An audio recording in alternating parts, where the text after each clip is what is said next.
দ্বিতীয় দিনেও রই রই বিনালে দেখতে অসম জুড়ে উন্মাদনা। ভোর থেকেই রাজ্যের সমস্ত সিনেমা হলে দর্শকদের ভিড়।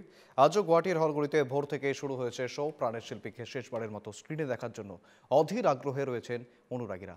৮ থেকে ৮০ সকলেই বেরিয়ে এসেছেন জুবিনের স্বপ্নের ছবি উপভোগ করতে। যেমন জানাচ্ছিলাম, আজকের অর্থাৎ দ্বিতীয় দিনের ছবি আপনাদের সামনে রেখেছি। গতকাল আমরা দেখেছিলাম কার্যত একেবারে ভোরবেলা থেকে স্ক্রিনিং শুরু হয়েছিল এবং ভোরবেলা থেকেই ফার্স্ট ডে ফার্স্ট শো দেখতে প্রচুর দর্শকরা প্রত্যেক হলে হলে উপস্থিত হয়েছিলেন। ৮ থেকে ৮০ সকলে উপস্থিত হয়েছিলেন এবং আজ দ্বিতীয় দিনেও কার্যত একই রকমের ছবি। অসম জুড়ে এখনও উন্মাদনা।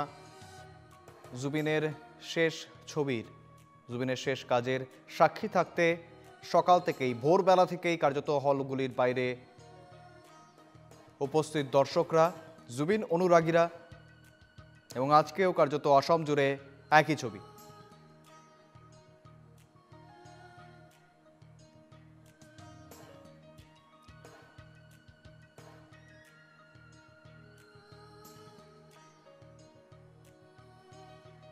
আজি প্ৰথমবাৰ ফাৰ্ষ্ট টাইম আহিছোঁ। আজি ইমান পুৱাই ৰাতিপুৱাই চিনেমা হললৈ।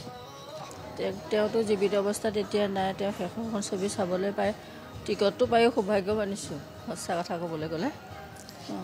আজিও প্ৰতিটো দৰ্শনীয় হাউচফুল। ইভেন অহাকালিও গোটেইবোৰ শ্ব'য়ে হাউচফুল আছে।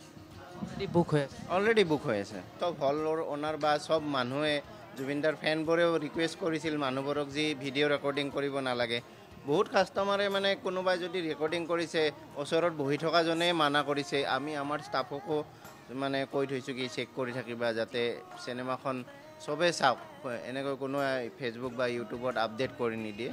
সেই এটা প্ৰব্লেম অলপ হ'ব বুলি চাই আছিলোঁ, কিন্তু বহুত মানুহে মানে নিজে ভিডিঅ' ৰেকৰ্ডিং কৰাবলৈ মানা কৰি আছে, কি কৰিব নালাগে, কিয় কৰিছা এইটো।